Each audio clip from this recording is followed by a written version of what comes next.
kita itu jadi lebih taat kepada Allah kalau kita lagi banyak masalah. Kayak gitu kan yang sering kita rasain.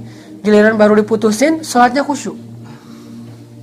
Kemarin diputusin, misalnya malam diputusin, itu dia azan subuh, itu azan subuh paling baper.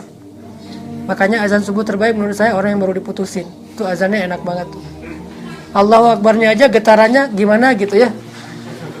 Getaran nggak percaya kok bisa gitu ya, aku nggak bisa hidup tanpa kamu gitu ya. Orang kalau lagi banyak masalah, sakit, banyak hutang, ada masalah sama temennya, sama mantan, apalagi pas lihat postingan mantan terakhir tuh udah di atas pelaminan, itu kan berat banget tuh.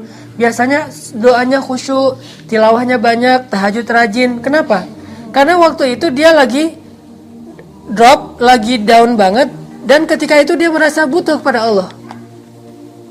Tapi kalau lagi normal, doanya juga standar. Ya Allah sama aja deh dengan yang sebelah gitu ya. Atau minimal Rabbana atina fid dunya hasanah. Kalau sholat ayatnya pasti yang paling ikhlas, Al-Ikhlas. Nggak mau ayat-ayat yang panjang. Kalau misalnya dia lagi banyak masalah, ayatnya bisa Al-Baqarah tuh, walaupun alif lam mimnya doang gitu. Al-Baqarah, Ali Imran. Kenapa bisa kayak gitu? Karena seseorang ketika lagi ngerasa normal, dia nggak ngerasa butuh sama Allah, dan saat itu dia nggak jadi taat. Tapi kalau dia lagi banyak masalah, dia merasa butuh pada Allah, saat itu juga dia akan kedongkrak, termotivasi, terbooster untuk lebih taat kepada Allah. Dan itu fitrah manusia. Masalahnya, kenapa kita sering ngerasa nggak butuh kepada Allah, padahal hidup kita 24 jam di tangan Allah. Inilah sombong. Terlalu yakin bahwa kita masih bisa hidup sehari lagi atau bahkan setahun lagi. Terlalu pede bahwa uang kita tuh banyak, padahal banyak orang yang nggak bisa menahan kematian walaupun dia orang kaya. Dan itu udah entah berapa juta orang kayak gitu. Dia orang kaya banget tapi nggak bisa nahan kematian, tuh buktinya.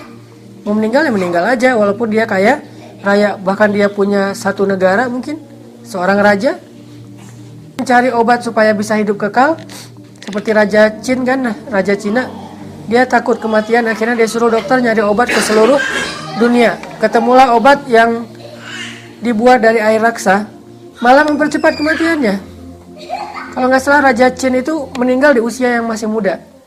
Raja Mongol nyari obat ke seluruh dunia biar panjang umur. Ternyata kesimpulan dari para tabibnya apa?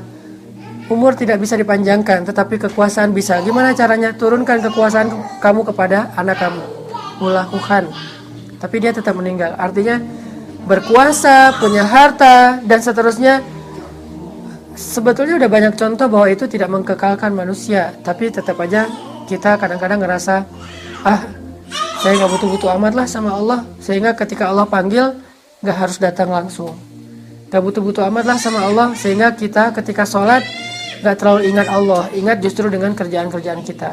Ini artinya teman-teman yang dirahmati Allah, yuk kita belajar sifat tawadu. Pertama, tawadu kepada Allah artinya kita merasa butuh kepada Allah. Dari situ kita akan dapat semangat untuk lebih taat kepada Allah Subhanahu wa taala. Lihat nanti bagaimana Allah Subhanahu wa taala mengubah kehidupan seseorang dari di atas tiba-tiba jatuh sedalam-dalamnya atau serendah-rendahnya. Orang yang tadinya sehat-sehat aja tiba-tiba langsung lumpuh misalnya, nauzubillah. Orang yang tadinya kaya tiba-tiba diuji dengan miskin. Dan itu banyak banget cerita orang yang sukses, man of the year gitu ya, sukses sebagai pengusaha tahun itu, anak muda dan pengusaha. Tahun depannya tiba-tiba ada di dalam penjara. Dan itu cerita kayak gitu banyak.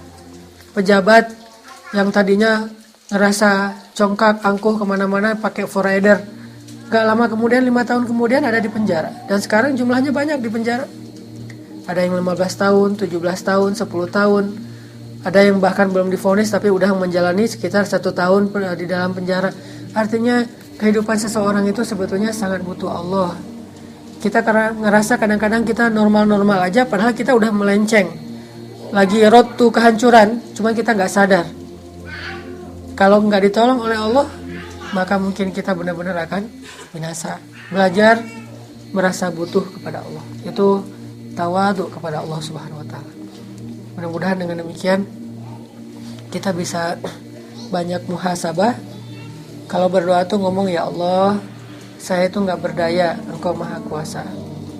Ya Allah, tolong saya nggak bisa apa-apa, Engkau maha kuasa atas segala sesuatu. Ya Allah, saya lemah, Engkau maha kuat. Sebutin kelemahan kita, kerendahan kita, sebutin kebesaran Allah. Baru kita akan khusyuk dalam berdoa, insya Allah. Itu yang bisa saya sampaikan. Barakallah. Assalamualaikum warahmatullahi wabarakatuh.